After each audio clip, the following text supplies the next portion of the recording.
Hello, it is week 3 in the NFL. This is the Lines Mega Pod.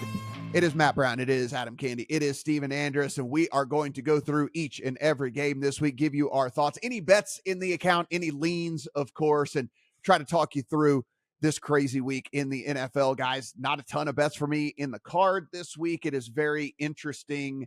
A lot of big spreads, a lot of weird stuff going on in the injury realm as well that we will try to deal with. So let's go ahead, kick things off here. Indianapolis Colts and the Baltimore Ravens, and this is an injury-plagued game right from the get-go. No Anthony Richardson for the Indianapolis Colts. The Ravens are without 7 different guys in this game, so a big-time injury game we're heading into. That being said, didn't really do anything to the line as the official injury reports came out. 8.5. I think it was already baked in that Anthony Richardson wasn't going to play. I think it was already baked in that the Ravens were going to be without some contributors as well. Steven, I'll start here with you. Look, it is a game in which you're getting these guys come out and say like, oh, it's an upgrade for the Colts that Gardner Minshew is going to play instead of Anthony Richardson. I don't buy into that. I'm not in that camp. They named him starter very early on, which means the offense was catered to Anthony Richardson, who, by the way, plays a different style than Gardner Minshew. So I don't know. I mean, maybe if this was a 5-week stint for Gardner Minshew, then maybe by week 4 or 5, this would be an upgrade for the Colts. But as a weak spot start here, I don't think it's an upgrade at all. Let me start this show by saying I completely overreacted to Lamar Jackson and Todd Monken after what they looked like in week 1. That was a bad job by me. They were incredibly impressive last week against Cincinnati. And I will say the one concern I have this week, though, is that Cincinnati has been awful in generating pressure, only 13% despite blitzing 35% of the time. Colts may be a lot tougher this time around. Through 2 weeks, for what it's worth, again, we're still dealing with small sample sizes here, but the Colts have a 26% pressure rate despite blitzing only 12% of the time. That's very impressive. They held Jacksonville's offense to a below average yards per play in week 1. Overall, they are 8th in pass rush win rate, 2nd in run stop win rate. Baltimore, with the banged up offensive line, only 22nd in pass block win rate. So for me, with all the Ravens injuries, I am not running to the window to lay more than a touchdown here, even though Gardner Minshew is the quarterback. The Colts are also without their starting center, Ryan Kelly. But for me, I think it's either Ravens teaser leg, but with those injuries, I got to be honest with you, I'm feeling a little nervous about this. And I think if I'm playing the spread, it's the Colts or pass. Yeah, I played it in teaser. I'm not incredibly confident in it with this injury report. I thought that it would look a little bit better along the way. I thought that this was going to get better throughout the course of the week, and I thought that maybe it'd get out of teaser range, to be honest with you, and then it never did because the injury report didn't get any better at all. Adam, when you take a look at this one, again, a new quarterback and a pretty beat-up Ravens squad, what do you see? Matt, ultimately what I see here is a game that I don't want any part of because I see some variables here that I got wrong last week, right? I mean, I think we were all a little bit wrong when it came to Baltimore and how they would look last week with the injuries that they had. Now, how much of that was Cincinnati? How much of that was Baltimore? We're going to get to discussing what it means for the Bengals later on in this show, but I'm not really sure I have a good handle on Baltimore. And Indianapolis, again, the smallest of sample sizes, but if you look at what DVOA is telling you through 2 weeks so far, DVOA is telling you the Colts are better than you think they are. And especially on the defensive side of the ball, that this team overall is 15th in DVOA through 2 weeks. And if you look at other teams and my power ratings and where they go with that DVOA, as we said, it's a 2-week sample size, but that's one that really stands out as where I haven't really adjusted the Colts up to that level in my power ratings yet. And yet there are some metrics that say that there's something to believe in here. So a lot of words from me to say that I just don't feel like I have a good enough handle on either of these teams to get involved, teaser included. I don't want that. Denver Broncos at the Miami Dolphins. We are sitting 6.5 across the board in favor of the Miami Dolphins. 47.5, 48 is your total. This thing bounced to 7 for a brief minute, came back down to 6.5. It's pretty much sat at 6.5 all week here, Adam. We do know that Jalen Waddle was back out at practice today, but has not yet cleared concussion protocol. So that, I'm sure, is lingering in all of that. We got a Denver Bronco defense that I think we all thought heading into the season where it's like, I'm not sure whether Russell Wilson's any good or not. but they always have that defense to fall back on. Well, that defense has not shown up at least through the first couple of weeks of the season. How do you see this one as they travel over to play Miami? Everything in me wants to lay this with Miami, and yet the Waddle injury and the fact that Miami's had a couple of games where the offense has been really, really good and yet not really been able to run away with either of them, that keeps me from laying close to a touchdown with them. I know this total has already bounced upward to, I believe 48 was the last that I saw. I don't really see how this game stays under. That's the lean from me right now. I haven't actually played it, but we know that Mike McDaniel is going to find ways to scheme guys open. It's been demonstrated for a season and a couple of games now. And as you said, the Denver defense has not been good. Now, on the other side of the ball is the real question here. Can Denver chase? Because last week, think about where this game was. Denver was up 21-3. They had a punt return come into Washington territory. They were about ready to put the kill shot on the Commanders. Then Russell Wilson scrambles and fumbles. Commanders go get a touchdown. And all of a sudden, everything starts to fall apart for the Denver Broncos. So, I don't know. Are we still waiting for Denver to come together? Russell had some really nice deep balls and then some truly ugly intermediate balls in that game. So, I don't have a great handle on Denver. If you get the good version of Denver, I think they can cover 6.5. I think if you get the good enough version of Denver against a Fangio defense that maybe hasn't totally put all of it together yet, I think you're probably looking at a spot where my only lean here would be over. Yeah, Steven, I went ahead and played Tua over the 262.5 passing yards in this one, because when I look at this, I think that we're getting a bit of a discount because Waddle may or may not go in this, or maybe at this point, maybe likely not to go. I have all faith in what Adam just said, in McDaniel being able to just be creative, get it very interesting with all of this, get all these other guys involved, figure out exactly how to attack this team. And with that, look, we know what they do. They like to throw the ball down the field. We know that Tua is pretty efficient doing that because he has one of the best downfield wide receivers in all of the NFL. And the underneath stuff, like Braxton Berrios can handle that type of stuff. Like he can do that. Maybe they get the tight ends a little bit more involved this week. I just don't feel like they're going to get away from the stuff that's worked for them through the first 2 weeks. I think Tua throws it. I think he throws it often, and I think he has success doing it. So I only played this game through a prop standpoint, and that's Tua over on the 262.5. Tua is certainly not going to get pressured. The Broncos have a 13.5% pressure rate through 2 weeks, despite blitzing 32% of the time. They couldn't even get pressure against the Las Vegas and Washington O-lines, which are not exactly top 10 projected lines coming into the season. So Tua's going to have time. While we're talking Dolphins props, Matt, if Waddle is out, I'm probably going to have a small bet on Tyreek Hill over 6.5 receptions. In the 4 games last year, Waddle failed to play 70% of the snaps. Tyreek Hill had 8+ catches in 3 of those 4 games. So that's a prop look I'm looking at.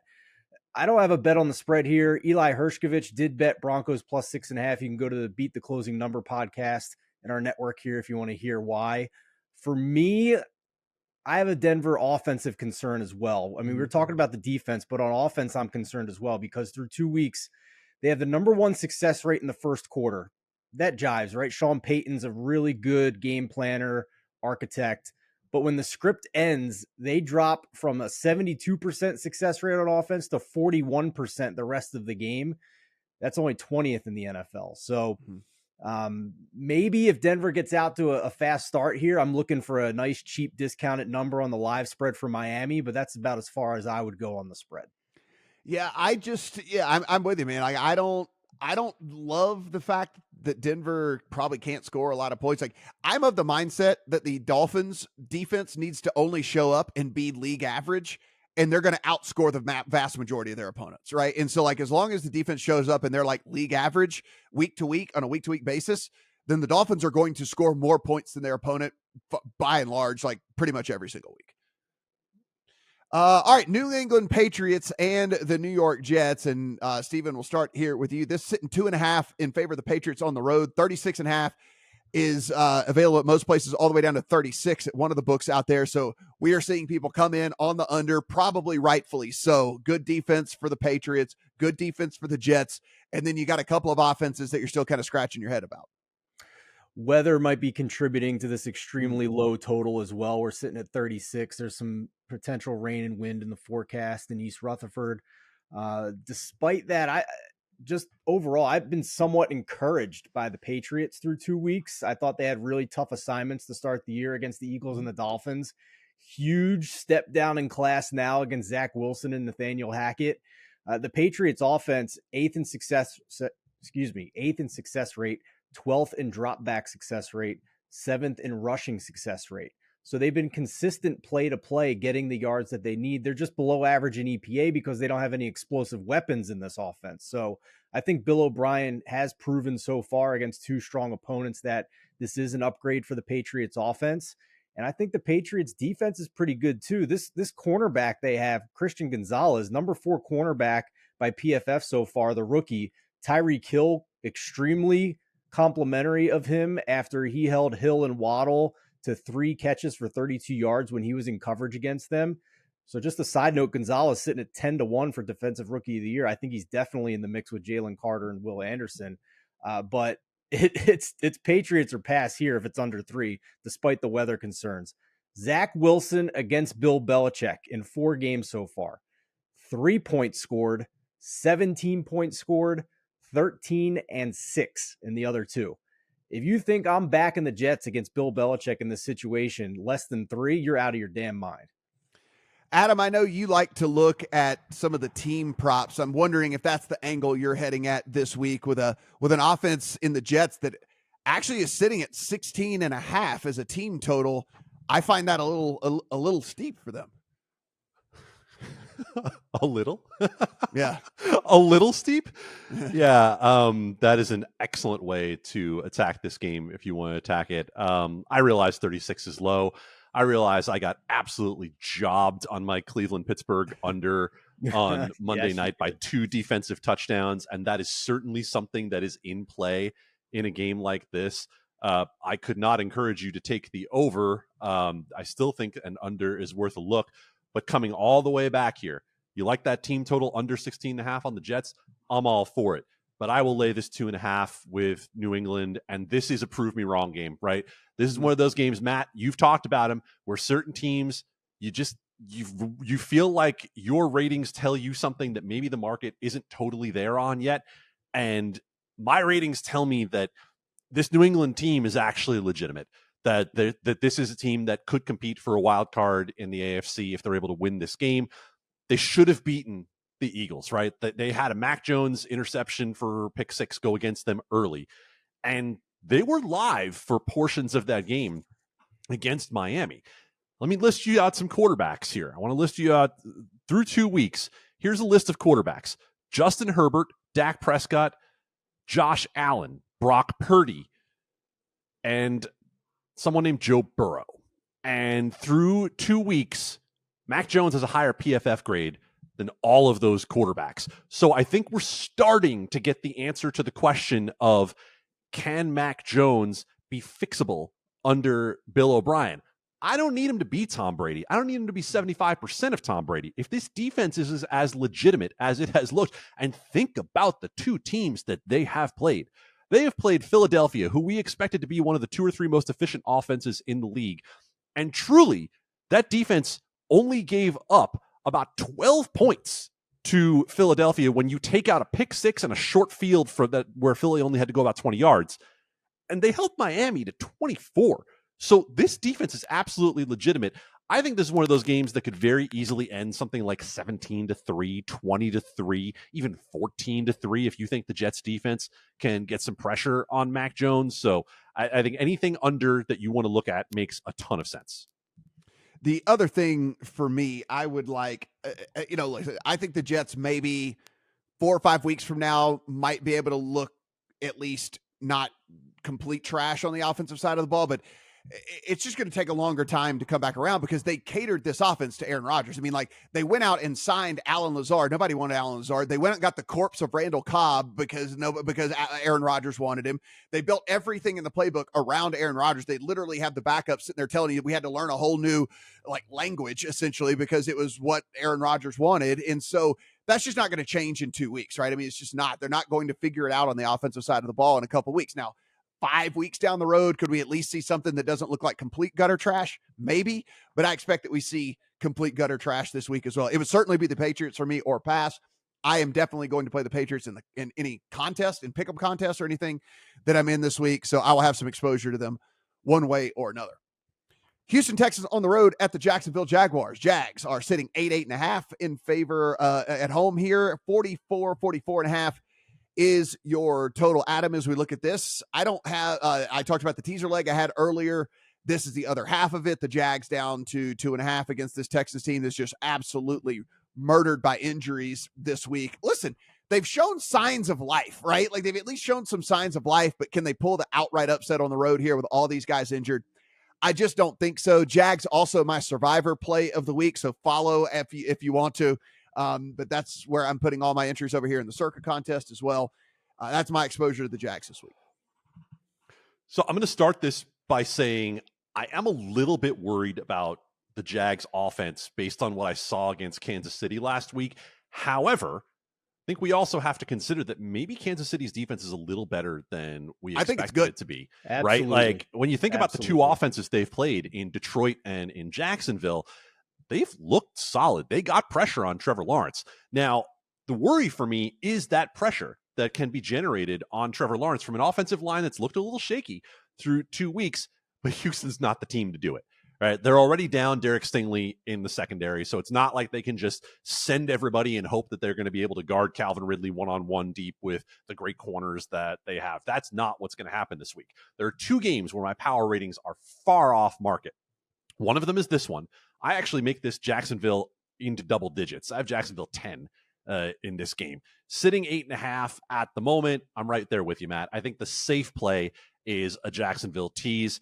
If you wanted to lay it, I'm not sure I could really argue with you, but considering that there are other good teaser legs out there this week, I think the safe play is to tease Jacksonville down.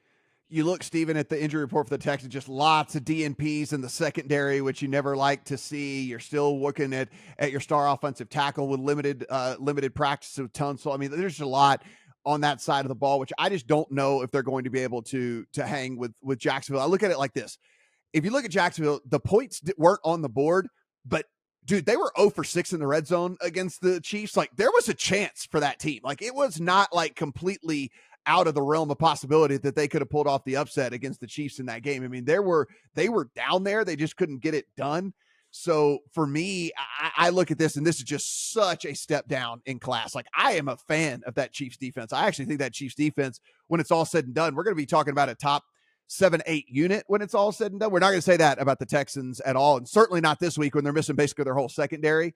I think this could be a very big game for Trevor Lawrence and Calvin Ridley. I would even be looking at Ridley props as well, because we got a little bit of a depressed number on him because of the limited production last week. But like I said, I think the Chiefs defense is just good. So, I mean, I think a lot of teams are going to struggle into the Chiefs defense. So give me the Jags, tons of Jags this week. I'm with you guys. The Jags teaser under 3 was the easiest decision I made this week. I am going to be watching very carefully because I was high on the Jags coming into the season. And the thing I was worried about is actually what's been encouraging through 2 weeks. The defense, believe it or not, through 2 weeks is top 5 in EPA and success rate allowed. And that included a game against Mahomes.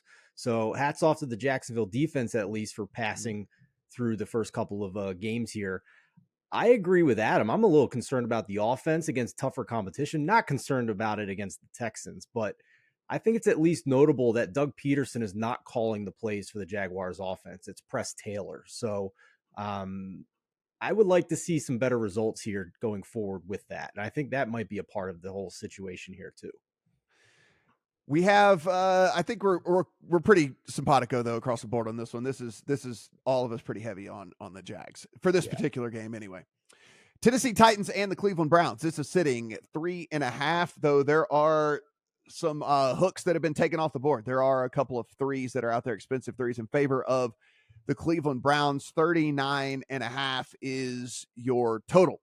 So I have not been more wrong about an NFL football team in the history of my life than it is the last 3 years of this Tennessee Titans team. I imagine I'll get it wrong again in this game.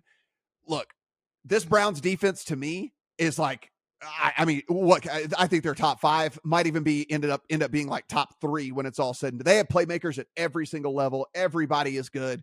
Everything they do is good. You should see a team where, by the way, Derrick Henry questionable with the toe injury, and even if he does, I mean, he's going to go, but like he's going to be less than 100%. Teams that have been able to get pressure. Ryan Tannehill is the worst. He wilts under pressure. Like he's the absolute worst under pressure. The Browns should be able to be in the backfield left and right. And guess what, Steven? I don't have a bet on this game because that is where I sit right now in all, like everything points to the Browns. Like they should be in the backfield. Tannehill should hand them the ball twice. Like everything, they might not even have to do all that much to win this game and cover this spread, but I just can't, until I see it with my own eyes, I just cannot put it in the account. I suspect the reason you haven't put it into the account is a quarterback by the name of Deshaun Watson, because that's the reason I haven't put it in. At this point, I thought about it in depth this week. And at this point, I think I would only have Josh Dobbs, Desmond Ridder, Zach Wilson, Justin Fields, and Bryce Young below Deshaun Watson at this point. Because through 2 weeks, he's 31st in EPA. He's 26th in success rate. He's second in air yards, which has led to him being dead last in expected completion percentage. Oh, and he's also bottom 5 in completion percentage over expected in the midst of those rankings with Zach Wilson and Justin Fields. The Cleveland offense, 31st in success rate from the second quarter on. So any success they've had in their overall rankings has been bolstered by Stefanski's script in the first quarter of these games. They're behind only Arizona from the second quarter on in success rate as an offense. If you go back to last year when Deshaun Watson came back from a suspension, overall last year, 38th, 39th, and 40th among quarterbacks in success rate, EPA, and CPOE respectively. It's a shame it couldn't have happened to a nicer guy. I mean, if you look at Deshaun Watson here, tell me why this isn't the Jets with Zach Wilson and a great defense with a much more expensive quarterback. And if that's my belief of what this team is at this point, not a chance in hell I'm laying 3.5 with a team set up like this. I mean, I don't trust Deshaun Watson one iota at this point, and it is more than just a 2-game sample size this year. This goes back to last year. We have not seen him play good football since 2020. Not 2022, not 2021, 2020. So I am not laying points for a team to win by 4 or more in the NFL with a quarterback like this. I don't care what his name is. I don't care how much his contract is. This is a bad quarterback at this point. So, Adam, we're going to find out whether he is completely washed or not, because you lose Nick Chubb for the season. And by the way, you can't run against the Titans anyway. Like the one thing you can't do is that defensive line just does not let you run. You can throw all over them. Hell, Derek Carr went for friggin' 305 yards against him. So it's like you can throw all over him. So this is the week, right? This is the week. This is the week we find out, is Deshaun Watson completely washed or not?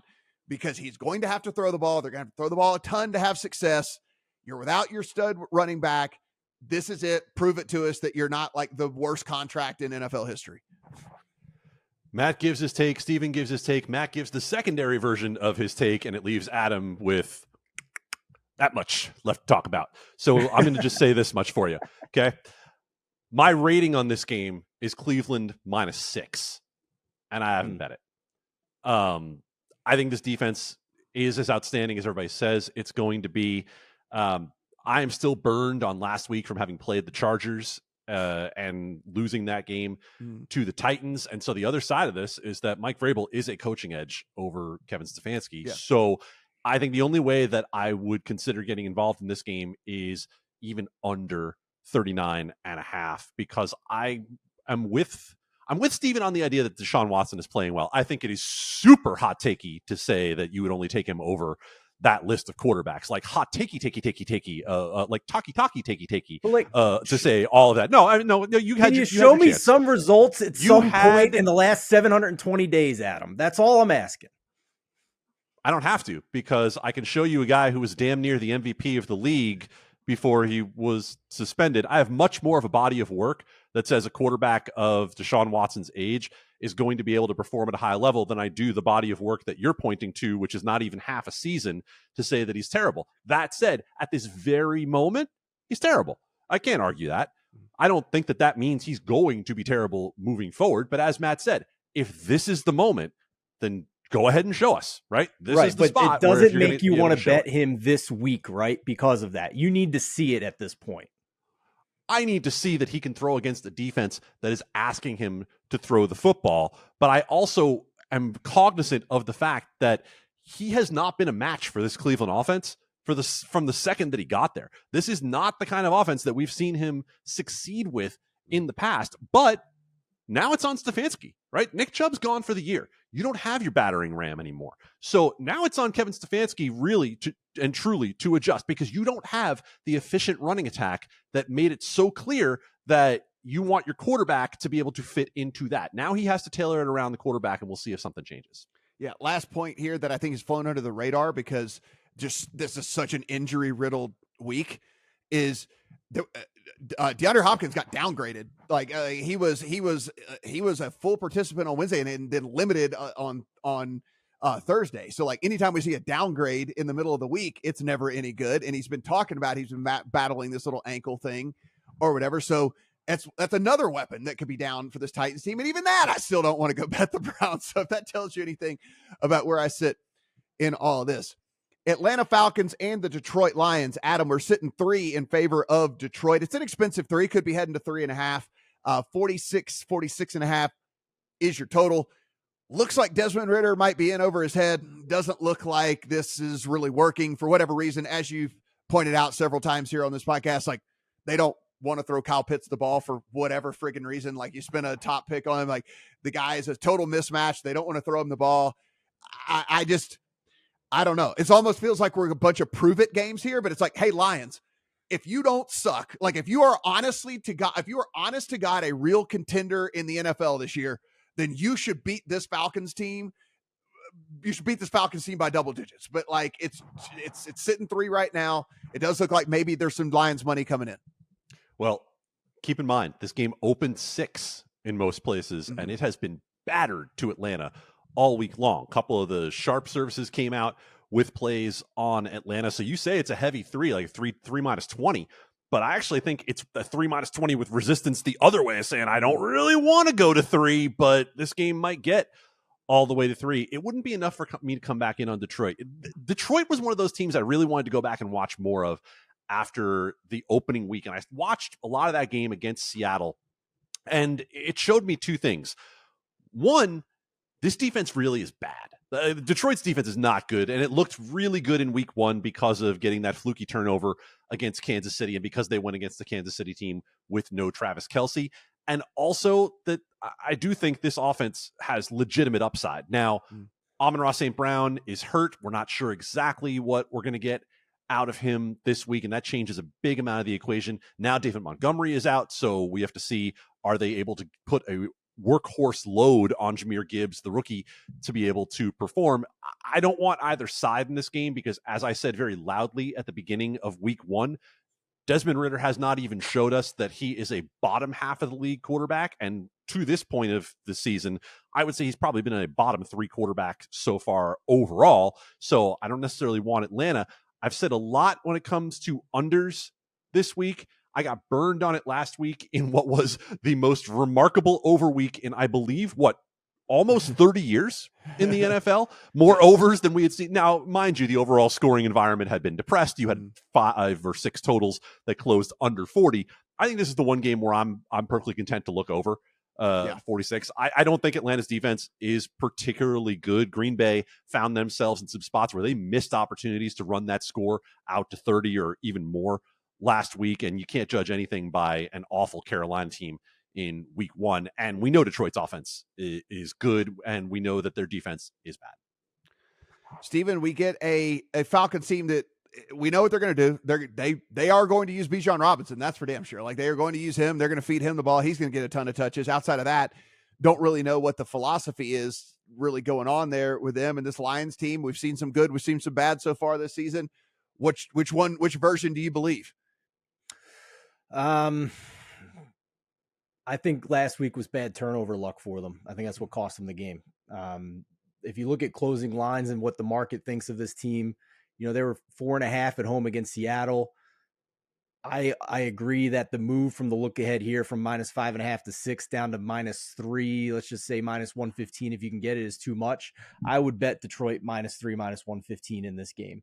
I think that's going too far. They had 6.5 yards per play last week against Seattle. The Falcons defense is middle of the road at this point, I would say. They're not horrible like they were last year, but through 2 weeks, 18th in success rate and drop back EPA against Bryce Young and Jordan Love, who didn't have Christian Watson. So I think jury's very much still out with this Atlanta defense. I think Detroit should be able to score on them. So it's a little nerve-wracking when you're playing the team that's gotten more respected, better action through 3 weeks than any other in the NFL, but I'm also getting the best of the number here. So I'm not going to bet the -3 yet on the Lions, because why not just wait? Maybe we'll get even more Atlanta action come Sunday, the way the first 2 weeks have gone. But this is going to be a buy point for me on Sunday if it's -3 or better. It's going to be an interesting game for sure, because both of these teams, I think there are big believers out there in both of these teams, right? Like there are teams like Adam, like there are people out there that are beating the drum for the Falcons. Like, I mean, like that is happening. And there are certainly some people who say like, no, man, this Lions offense is going to score on everybody. Like this is a game in which I think we can get a preview of not necessarily are these teams for real, but how we might treat them moving forward. Well, I think the key is to read that line move in relation to reading what the total has done in this game. This game opened 44.5 and is now up to 46, and the money has come on the Falcons. To me, that says this is not an underread, right? The market is reading this game as, I think the Falcons can score on Detroit. Otherwise, you wouldn't see those two moves happening in concert. We should also note Decker and Vaitai on the offensive line for the Lions both ruled out today, although St. Brown full participant on Friday. New Orleans Saints at the Green Bay Packers. This is sitting 1.5 in favor of the Packers at home against the Saints. 42.5 is your total.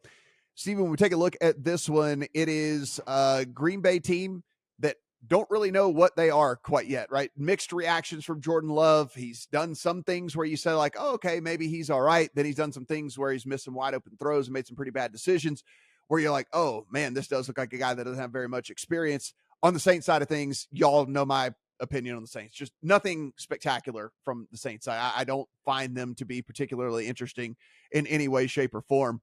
What are you seeing here? Saints, Packers, 1.5, 42.5. No bet for me. It's a team, a game where I have two teams where I have some futures on. I have Packers to win the division at +500. I have Saints to be the last unbeaten at 28-1 with some very winnable games ahead here. Just a schedule play there. Just my observations, at least for this game. Derek Carr really hasn't impressed me through a couple of weeks. He's third in air yards again, which is basically what we saw when he was in Vegas. So that just by definition is going to lead to more boom or bust outcomes when you're throwing the ball that far down the field. I do see a big mismatch in the trenches here in favor of the Packers. They have a top 10 pass block win rate offensive line through the first couple of weeks. That jives with what we've seen in recent years with the talent they have on that offensive line. And that is also including a game last week where Bakhtiari didn't play. It looks like he's not going to play again this week. The Saints through the first 2 weeks, dead last in pass rush win rate. So I think Jordan Love's going to have time to operate here, but also Christian Watson midweek downgrade. So I don't know what version of the Packers we're getting in this game with the injuries. I have concerns about Derek Carr at quarterback. So I think the only way I'd play this is a Saints teaser leg up to 8.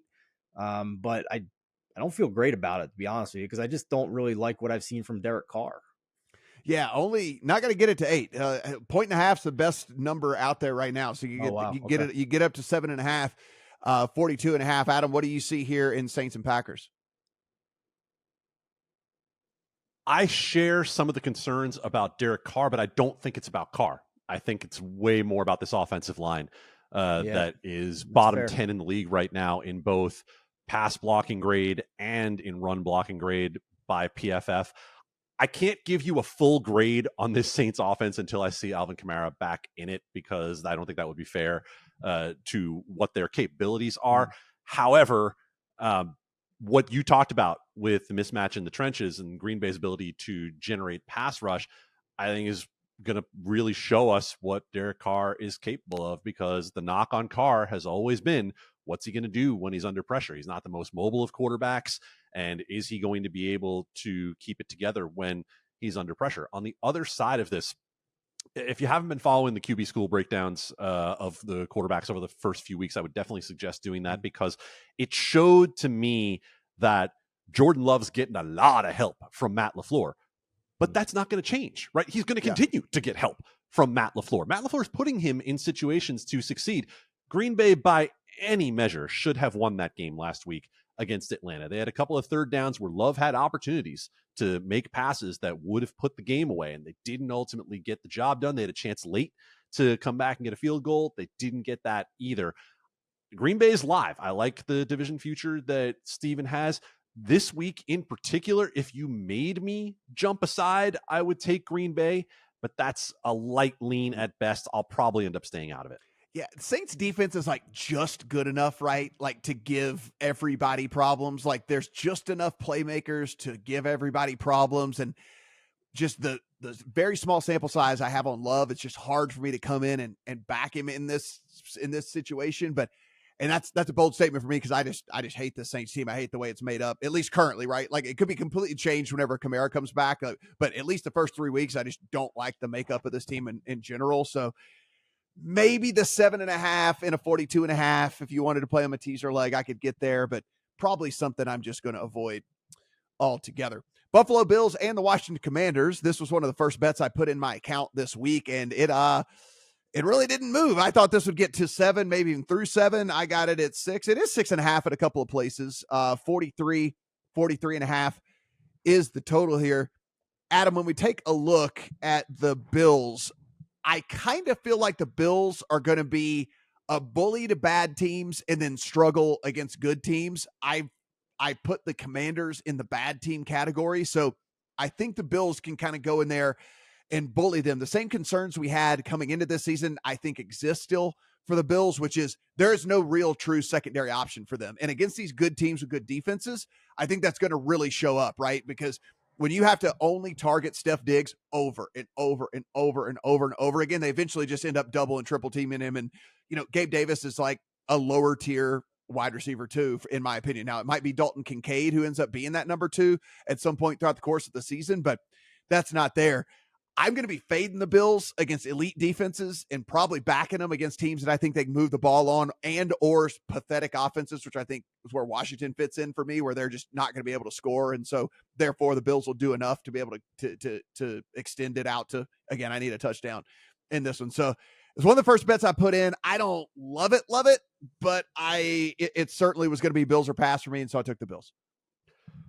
So I'm not going to go oppo you on this, because I would actually want the full 7 on Washington, but I hate the fact that I'm starting to develop an affinity for this team. I don't think they're great. I don't even think that they're going to be really good, but I do think they're going to be live as a betting team throughout the year. Now, part of that this week is that Buffalo's not getting any pass rush. And they probably won't until Von Miller gets back. And I saw enough out of Sam Howell last week, throwing for just shy of 300 yards against Denver, that I know he's got an arm. I know he can make some throws. And I'm not sure Buffalo is going to be the team that's going to be able to force the turnovers that he might get himself into by the amount of time he's taking in the pocket, right? They're not a team that's getting the kind of pass rush. He is the quarterback who, if you give him a little bit of time, he might actually be able to find something downfield. So, all right, that being said on that side of the ball. On the other side, Washington's front 7 just finally came together last week, and they did make life difficult for Russell Wilson throughout the last 3 quarters of that game. That being said, I don't know how great they are in the back end, and Josh Allen absolutely looked the part. Watching some of the throws he made against the Raiders last week, I think a lot of people probably turned that game off after they got up by 14 points or so. Josh Allen was dealing last week against the Raiders, and I think it's absolutely possible that he does it again this week against the Commanders. However, the weapons the Commanders have, what I saw to Sam Howell last week, I do think they're a live chase team as well. So all of that said, it probably ends up being a game that I sit out unless it does touch that 7, in which I probably will have a little bit on Washington. Yeah, full touchdown certainly changes the equation. I think that would be the more appropriate number, in my opinion. Steven, what do you see here in the Commanders at home against the Bills? I'm with Adam on this one. I didn't bet it because I need the 7 too. I don't think we're going to get it, but it would be Commanders or pass for me. I also added a Chase Young 70-1 comeback player of the year ticket this week after his sack and a half last week. Now, DeMar Hamlin could play one snap this year and win that award, so I wouldn't endorse putting a lot of money into other players in this market, but his price is creating really big prices on the other guys in the market. So it's a sprinkle for me. Now, for this matchup, something really interesting happened with Josh Allen last week. And on this podcast, Adam talked about the transition to 12 personnel in the Bills offense. And I begged and pleaded for Josh Allen to take the layups and stop taking so many shots downfield. Last week against the Raiders, Josh Allen was dead last in the NFL in air yards. That led to a greater than 70% expected completion percentage, top 5 in week 2. And the offense as a whole had more than 6 yards per play on offense. A reminder, last year, Josh Allen was bottom 5 in expected completion percentage in the second half of the year. If he's going to do that and he's going to be patient, this is going to be a very efficient Bills offense. But at the same time, it might also lead to longer drives, more methodical approach, shortened games, fewer possessions, increase the variance a little bit. So like we've seen with the Chiefs offense transitioning to this style, a little bit tougher to cover big numbers when you're playing that way. So that's kind of where I'm at with this Washington team and this offense. Rumor has it they've changed his last name to Sam Howitzer after that bullet to Terry McLaurin last week. But for now, it's Commanders or pass for me, but very encouraging signs from Josh Allen last week. Yeah, the injury report was not great yesterday for the Bills, but we haven't gotten the official injury report for them quite yet whenever we're recording this. But before practice, it was everyone was going to give it a go today. Now, whether they were actually going, how much they were going to practice and all their stuff like that wasn't necessarily mentioned, but it was a long list if you were kind of concerned like I was with the Bills. But as of this morning, everybody was at least going to practice, and then we'll see how it goes from there in all of that one. I just think they're going to beat the hell out of bad teams and just really struggle with the elite teams. Los Angeles Chargers and the Minnesota Vikings. You might not want to bet this one, but you sure as hell are going to want to watch it. It is 1.5 in favor of the Vikings. It is all the way up to 54 at the majority of the books out there. I caught this one on the upswing. We talked about it here on the pod last week. We will continue to beat the drum. This Vikings team is going to be a dead over team until we see otherwise. The Chargers likely a dead over team until we see otherwise. And that's why we're getting a total of 54 when we have so many totals in the 30s and very low 40s. Good offenses, terrible defenses, 2 good quarterbacks with weapons. This should be a shootout, one of the more fun games of the week. Steven, for me, I mean, look, even at 54, it would only be an over or pass. Right? I know no one cares that I got 51. Like, even at 54, it would still, I'm not sweating an under in a game with the Vikings and Chargers. It's just not happening. The Chargers offense has been one of the most efficient offenses in the league this year. The Vikings offense has been, as we've seen, certainly from a passing aspect, not from a rushing aspect, from a passing aspect has been lights out. And we know that both of these defenses give up yards and chunk plays and things left and right. This is going to be a hell of a game to watch. That's for sure. I suck at totals, so I respect your opinion, and I'll give you my analysis on the spread.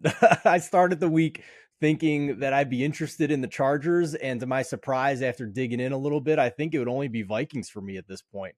When Minnesota has the ball, they've been elite in a yards per play standpoint against 2 pretty respectable defenses in Philadelphia and Tampa Bay. 6.3 yards per play the first couple of weeks. It's been the turnovers and the fumbles that have killed the Vikings, and at least on the injury report for the offensive line, it looks like Bradbury and Darrisaw are trending towards playing this week against the Chargers. Meanwhile, the LA defense, I know there was that game against Miami, but overall 13.5% pressure rate despite blitzing 38% of the time. That's a good way to get gashed on the back end of your defense. When the Chargers have the ball, not as impressive, turnovers aside, compared to the Vikings offense. Justin Herbert and company, 5.5 yards per play against the Miami and Tennessee defenses. 5.5 for context was around league average last year. Vikings defense, 4.7 yards per play allowed, and that included a game against the Eagles last week on a short week. So at least on the very basic analysis of this, I kind of landed on Minnesota here. I'm not sure I'm going to bet it because I still think both defenses are not very good, but I thought it was really interesting that, Brian Flores, 49% Wink Martindale level blitz rate through 2 weeks, only a 19% pressure rate. But in the middle of that Eagles game, if you guys were watching, you saw what I saw, dropping 8 guys in coverage and just saying, to hell with it, we can't get pressure. Let's just drop 8 guys in coverage and see if the quarterback can find one of his best receivers with 2 guys on him. So I'm curious if we see a little bit more of that against the Chargers this week. Flores is trying to make things work and change things up, but I landed on the Vikings here after digging into some numbers. Adam, when we take a look, I mean, probably people love to just, for whatever reason, try and talk trash about Kirk Cousins and all that. Look around. He was the 3rd graded quarterback of the week last week, had an awesome game, looked really, really crisp. And of course, all those weapons that he's got. Herbert and them, despite the fact that it hasn't really shown up yet, has been a very, very efficient on the offensive side of the ball.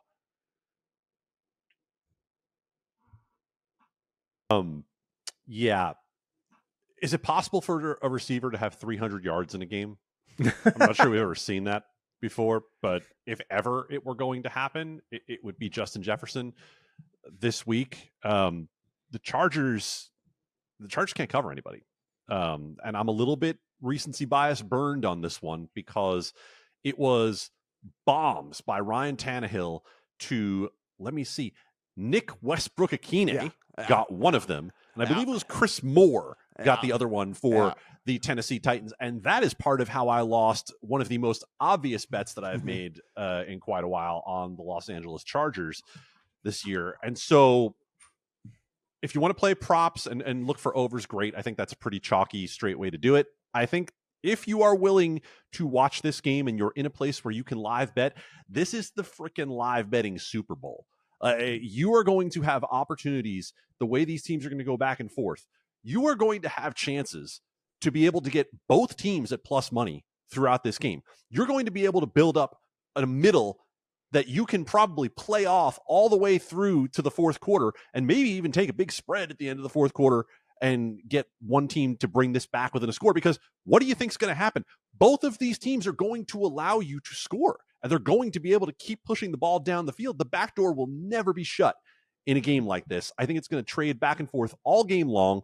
I don't know if we're going to get to 54. I'm not about to tell you that we're not, but I do know that I don't want a piece of this pre-game. If I were to have played it pre-game, I probably would have wanted the opening teaser on Minnesota plus 8.5. But when we're talking about a game that is cruising toward 54 on the total, those points matter a whole lot less. So I'm not necessarily as interested in that teaser. But if you're willing to look at this thing live, I think you're going to have opportunities to bet both teams at plus money throughout this game. And you're probably going to get a late opportunity on a spread that might get to more than a touchdown that'll let you be able to get a little aggressive there too. 59.5 is the receiving prop for Mike Williams in this game. I know everyone's going to be looking to the number wide receiver ones in this one. Don't look now. Mike Williams got 13 targets last week. He's going to get another 13 this week. And I think he's a pretty good shot to get to your 59.5 for Mike Williams. I do have that in the account this week. Feel pretty good about Mike Williams over in that one. There's going to be a lot of passing in this game, and it is going to be a lot of success in this one as well. Carolina Panthers and the Seattle Seahawks. It is going to be the return of the Red Rifle. Andy Dalton going for the Panthers this week. Seahawks are 5.5 point favorites. 42 is the total. Adam, we're getting a ton of, is it an upgrade to go to Andy Dalton and blah, blah, blah, and all this stuff that's happening with this team. It doesn't matter who's playing quarterback. It could be prime Tom Brady. There's no weapons for this Panthers team. Like, nobody can get open. Go watch the all 22s at the end of the week every week like we do. You will see Panthers that were running with corners in their hip pocket like the entire time. Like, nobody can get any separation whatsoever. Doesn't matter if it's Andy Dalton. Doesn't matter if it's prime Tom Brady. It's not in the account. It would only be Seahawks or pass for me. Even with all the injuries that they have, it would still only be Seahawks or pass for me. I can't see myself back in the Panthers. What's most interesting to me about this game is this is going to be the best defense that we've seen Seattle go against thus far. And we saw Seattle's offense have first half success against the Rams. They were terrible in the second half. And then we saw them have success throughout the game against the Detroit Lions. Another game that I went back and paid close attention to because I was trying to figure out a little bit more about who the Seahawks are. Geno Smith threw some darts in that game. Geno Smith had some absolutely outstanding throws. He also had a couple of absolutely incomprehensible decisions that allowed the Detroit Lions to get back into that game, including that sack he took back by about the 1 yard line that ultimately allowed them to tie it. So I'm not sure I really know Seattle quite yet, but I do know that this defense is decent. And on the other side, I have a pretty good feeling that Carolina's not going to be able to do anything offensively. So I think to what you said, Matt, Carolina team total under, full game under are the ways that I would be interested in it, but you're not going to find me laying more than a field goal with Seattle until I have a little better sense of what this team is. Steven, I was as high on Seattle as anybody entering this season. I still got to see. We've got the Dr. Jekyll and Mr. Hyde version of this team so far. Let me see what you can do here in week 3, and then maybe we can get a position. But where do you stand on the Panthers offense, and is this actually an upgrade? And where do you stand on the injury front with the Seattle Seahawks? I don't. If it's an upgrade, it doesn't mean that they're good now all of a sudden. So that's part of it. I think the Seahawks defense, if I have an opinion on the Seahawks at this point, it's probably that I think the defense might be really bad. They're 27th and 30th in EPA and success rate on D, dead last in drop back success rate through the first couple of weeks. I just don't have a read on this team. I continue each week to be on the opposite side of what the market's doing. So I'm just going to kind of sit back and observe some more, because week 1, the narrative is all the Seahawks are going to kill the Rams. Sharp action on the Rams. Rams win outright. Week 2, the Lions are going to kill the Seahawks. Sharp action on Seattle. Seattle wins outright. This week, Seahawks are going to kill the Panthers. The numbers move towards the Panthers. So I can't figure it out. It's a pass for me. I'm just going to sit back and watch. Chicago Bears and the Kansas City Chiefs, this sitting 12.5 pretty much across the board out there. 48.5 is your total. Steven, our analysis on this is like just how bad are the Chiefs going to win by. It's not whether the Chicago Bears are actually going to be able to pull the upset here. Things are about as bad as they could be in Chicago right now. You have the quarterback saying that it's the coaching. It's the reason why he's not playing all that great. You got the defensive coordinator who steps down. It couldn't be any worse basically for the Bears right now. You want to play the Chiefs and Survivor, maybe. I guess I could tell you do that. Maybe you can find a prop that you feel good with, though. The Chiefs have shown a pretty good propensity for taking their foot off the gas at home in games in which they are like blowing teams out. So I don't even know if I want to go that way, because Kelsey might be out because, they want to preserve that knee of his. So I just don't know how to attack this one. And so when I don't even have a beginning of a way to attack, I just typically kind of scratch it off the list. I don't think I've ever said this on this podcast, but it's the NFL 12-point favorite or pass for me. It's kind of crazy, but yeah. What's interesting to me is the preseason line on this game was Chiefs minus 9.5. And right now, in some places, we've only moved 2.5 points. And in the preseason, we didn't know if Chris Jones was going to be back. We also didn't know if the Kansas City defense was good at that point. They seem pretty damn good now beyond preseason expectation. And at that point, we also thought the Bears were a league average team based on the market ratings. And I think in my mind, it's pretty clear this is a bottom 3 team. So I don't think 2.5 points off the preseason line is enough here. So I might be betting Chiefs here. I'll put it in the Lines Discord if I do, but I'm strongly considering it. Adam, big spread, good team, bad team. We talked about we were a fan of this Chiefs defense as well. And that should only bode well against an offense that's done absolutely nothing so far this season. There are many things that I'm wrong about every day. There are many things I've been wrong about already this season. I was not wrong about Chicago being the most overrated team in the league. And my God, the piling on. Lap, Adam. Take your victory lap. Yeah, the piling on social media has become quite a lot on the Bears, and it's understandable why, right? Because just about everything that can be going wrong for this franchise is going wrong right now. the reason I think some people are hesitant on getting bigger on the Chiefs probably has to do with 2 and 3 years ago's Chiefs, where you saw these double-digit spreads that they just were not covering with any consistency. And I think it's also because you look at the first 2 weeks, you don't see the Chiefs scoring a lot, right? You see a 20-point performance against Detroit, and then you see 17 last week against the Jacksonville Jaguars. Stephen mentioned something about turnover luck when it came to Detroit earlier. Man, oh man, did the Chiefs have the worst of turnover luck last week against the Jacksonville Jaguars. Also, when you look at that 17 points, realize that the Chiefs drove down to the 2-yard line at the end of that game and decided to run the clock out as opposed to punching it in one more time against the Jacksonville Jaguars. So congrats to you who had that Jacksonville teaser. You got home in a situation where you probably ultimately shouldn't have. But I think the Chiefs could have scored a lot more than they did last week, but they turned the ball over 3 times in the first half. So that created opportunities for Jacksonville that they didn't take advantage of. And that goes back to this Kansas City defense, which, again, we have to talk about the fact that they've played against 2 very good offenses to start this season. They legitimately allowed 14 points to Detroit because one of those was a pick 6 that went back against them. And then they allowed 9 to Jacksonville. You want to talk about 0 for 6 in the red zone? That was because the throws that Trevor Lawrence had to try to make in the red zone were either covered or guys were at the back of the end zone, well covered, trying to toe tap down their feet. I think the Chiefs defense is legitimate enough that I will at least take a hard look at laying points with Kansas City here, because I'm not sure that there's anything Chicago can do short of 10 or 12 design runs for Justin Fields, which they've shown they don't want to do. Yeah. They better move the ball. Yeah, they better do. I mean, seriously, they better have done that, because if not, it could get ugly really quick. Dallas Cowboys and the Arizona Cardinals, another 12.5 point spread. Somebody has already moved this thing to 13 out there in favor of the Cowboys. We are sitting 42.5 to 43 as the total in this one. Adam, listen, I don't know if we've learned a ton about the Cowboys. I mean, it's a pretty soft opening schedule for them so far. They're beating up on the bad teams like they should. They should beat up on this team as well. We should see Micah Parsons doing all kinds of Micah Parsons things. We should see Dak have some success through the air. I think we might get some inflated views of the Cowboys. I mean, I think they're legit, but I think we might see some people saying like, "Oh, this team's the greatest team in the NFL," or whatever. It's like, no, I mean, let's take into account the opponents that they're playing here. I'd love to try to make a case for the Cardinals. I would love to try to say, hey, 12.5, 13 is too much in the NFL against anybody. Certainly when you're at home, can't do it. They're talent devoid. There's nobody that's any good on the team. I'm just going to, I'm going to sit back and just kind of count. Maybe there's an in-game opportunity if the Cowboys start a little sluggish. And if you can get it under double digits, maybe that's something I'll look to do. But that's kind of the angle for me here.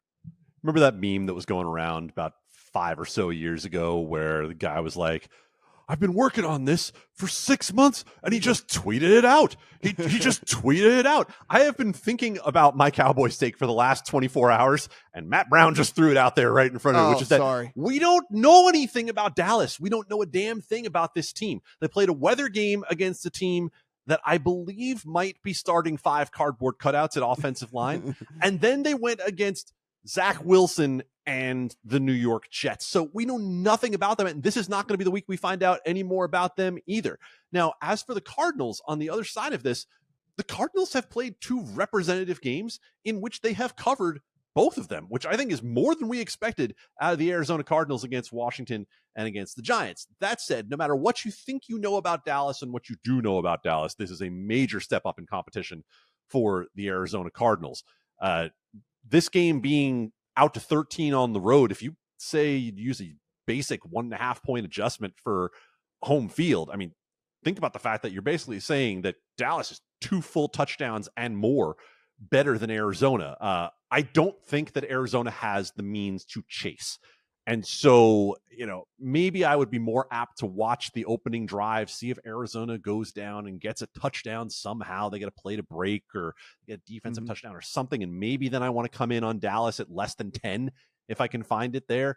But I also don't think Arizona is built to throw the ball down the field. At one point last week, Josh Dobbs was 15 of 20 for about 150 yards, while the Cardinals had a 3-score lead over the Giants. They don't have the trust in that offensive line to open it up for Joshua Dobbs. Steven, I'm using our handy dandy little prop tool over at the Lines, and I see that Zach Ertz receiving yards is sitting at 30.5. For whatever reason, Josh Dobbs loves some Zach Ertz. Like, he is getting literally 33% target share in this offense. Like, he loves throwing to Zach Ertz. If we think this gets out of hand, if we think this is going to be the Cardinals chasing the whole time, if we think it's going to be him having to throw the ball 40 times in the game, maybe it's a look on Ertz to get over the 30 yards. Maybe that's a way you can play it. I at least wanted to bring that up, that if people aren't paying attention, there is at least one dude that is getting all the targets in Arizona, and for whatever reason, it's the corpse of Zach Ertz. Yeah, sure. You guys gave great analysis. I won't be honest, I don't give a damn about this game. I will say I added Parsons plus 250 for a Defensive Player of the Year award. I think it's probably him or TJ Watt. It's a short price, but this is the premier defense in the league, the one that's getting all the headlines. Publicity garners votes. So, yeah, that's all I really have to say about this game. All right. One more game I do want to get to here, because we do have the Raiders, and certainly Adam has a very intimate knowledge of this team. Sunday Night Football, Steelers at the Raiders. We're sitting 2.5 in favor of the Raiders. Oh, we have had a couple of threes pop up actually in favor of the Raiders in this one. 43 is the prevailing total here. Steven, when we look, I mean, the Steelers offense looks like the absolute worst offense maybe in the league. And that includes all of these other teams that we think are bad, right? I mean, they had 200 yards total last week, and 71 of them came on one busted play to Pickens. It's bad for the Steelers. And I don't know if I necessarily want to back the Raiders, but I don't think I feel very comfortable backing the Steelers, as crazy as that sounds. I mean, it is atrocious what they are running out there on the offensive side of the ball. Yeah, I've been hearing the Matt Canada frustration from Louisville, Kentucky, from all the way out there in Pittsburgh. It's been, they're tired of this guy.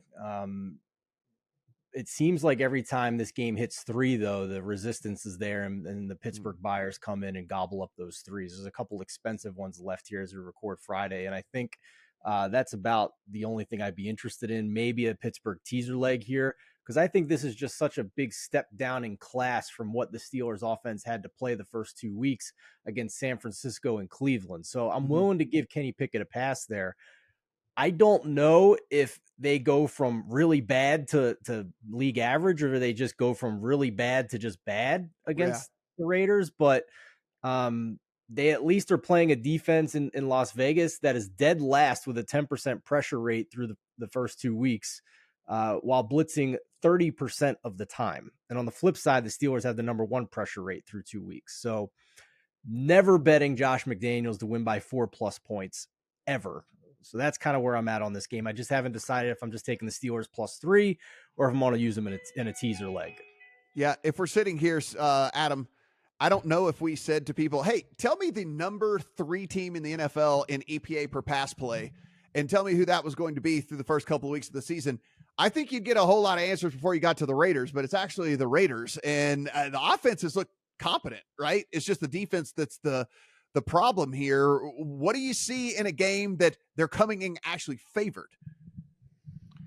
I'm going to push back a little bit on a team that scored 17 on Denver, that then watched Washington go in and put up 35, and then a team that put up 10 against the Buffalo team that puts no pressure on the quarterback, about that offense looking good.